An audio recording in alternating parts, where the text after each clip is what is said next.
Aujourd'hui, je vous propose de parler de la conduite aux États-Unis, ses spécificités par rapport à la France. Je vais essayer de vous décrire l'expérience que vous allez découvrir sur place. Est-ce que c'est agréable de conduire sur les routes américaines? Mais avant de commencer, juste vous préciser que ce retour d'expérience provient de 3 séjours passés dans l'Ouest américain, dans les États de Californie, Nevada, Utah et Arizona. J'ai conduit sur place à peu près une trentaine de jours.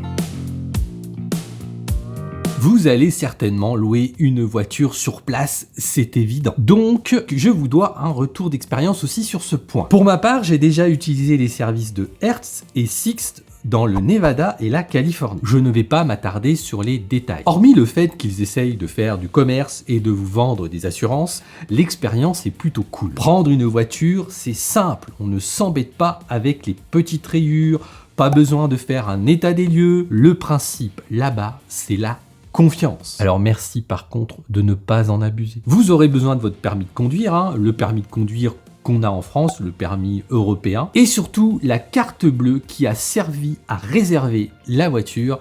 Ça, c'est un point important. Attention, que votre carte soit bien une carte de crédit et non une carte de débit. Ne me demandez pas la différence, je ne suis pas conseiller bancaire, je ne saurais pas exactement vous expliquer, mais je peux vous dire qu'à San Francisco, on a vu une jeune fille ne pas pouvoir récupérer sa voiture de location à cause de sa carte de crédit qui n'était justement pas de crédit, mais de débit. Si vous avez un doute, renseignez-vous bien avant de partir. Tant que je suis sur la voiture, parlons de l'essence. Là-bas, vous avez le régular, l'équivalent de notre super, et le diesel. Les voitures de location sont en général à motorisation régulière. Dans une majorité de cas, il faudra vous rendre au comptoir avant de faire le plein d'essence. Oui, c'est vrai qu'au début, c'est un peu déstabilisant. C'est pour ça que j'aime bien avoir un petit peu de cash sur moi. C'est justement pour ces stations-service qui demandent de payer à l'avance. Vous allez vous en apercevoir, aux États-Unis, on ne fait pas comme tout le monde. Là-bas, les prix à la station-service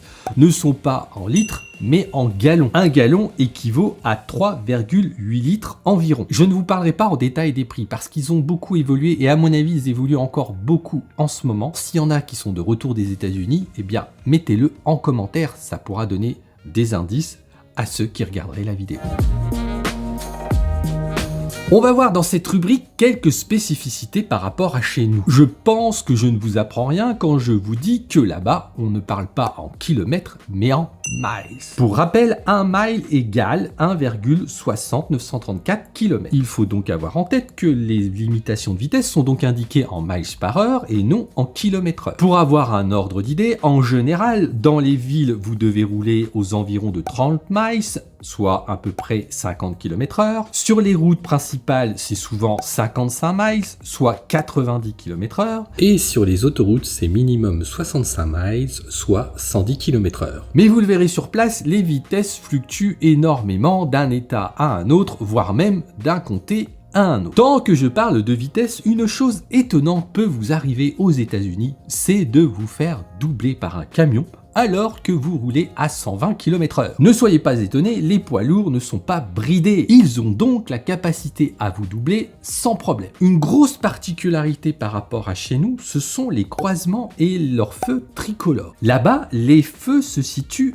après les croisements. Cela peut être un peu déroutant au début parce que nous, ici, on a l'habitude de s'arrêter proche du feu tricolore. Mais si vous faites la même chose là-bas, vous risquez de vous retrouver en plein milieu du carrefour et là, il va y avoir un problème. Sur pas mal de croisements, vous avez aussi la possibilité de passer au feu rouge si vous souhaitez tourner vers la droite. Bon, je vous rassure, si vous n'êtes pas serein et pas sûr de pouvoir passer au rouge pour tourner à droite, eh bien, attendez le feu vert. On en reparlera, mais les Américains, ce ne sont pas les Français. Ils sont plutôt sympas au volant, ils ne vous en voudront pas si vous ne passez pas au feu rouge pour tourner à droite alors que vous avez le droit. Attention à ces véhicules-là, les Américains ne rigolent pas avec les bus scolaires. Et entre nous, c'est très bien. Si vous voyez un bus scolaire s'arrêter pour déposer des enfants, surtout restez bien derrière le bus et aussi, surtout si vous voyez qu'il active son panneau stop, arrêtez-vous si vous êtes devant le bus. Les bus scolaires à l'arrêt, quand il y a des enfants, c'est une zone protégée, le temps que les enfants puissent traverser la route si nécessaire. Quel bonheur de conduire aux États-Unis et ce pour plusieurs raisons. La première, les voitures sont en boîte automatique. Je dois bien vous avouer qu'une fois qu'on y goûte, c'est compliqué de repasser à la boîte manuelle. C'est une question de goût et de point de vue. Autre raison qui rend la conduite aux États-Unis agréable, c'est qu'on n'a pas de rond-point, de ralentisseur, de chicane, tous les subterfuges utilisés en France pour ralentir nos chauffards français. Du coup, c'est évident, la conduite est plus fluide, plus sympa, moins saccadée. Franchement, ce serait cool si on pouvait enlever aussi tout ça en France. Et puis, les Américains, pour la plupart d'entre eux, conduisent avec de la prudence, de la bienveillance. Ils respectent les limitations, les passages piétons, les distances de sécurité entre les voitures. Je peux vous dire, messieurs, dames, que quand je reviens en France, je peux que constater à quel point on a des agités du volant. Et pour terminer ce retour d'expérience, je préfère largement conduire à Los Angeles, à San Francisco, à Vegas, qui sont des mégapoles, en particulier LA, plutôt que de conduire à Paris, où on a une quantité de chauffards et d'agités du bocal. Allez, maintenant, vous pouvez cliquer sur d'autres vidéos américaines pour continuer l'immersion dans ce pays. À tout de suite.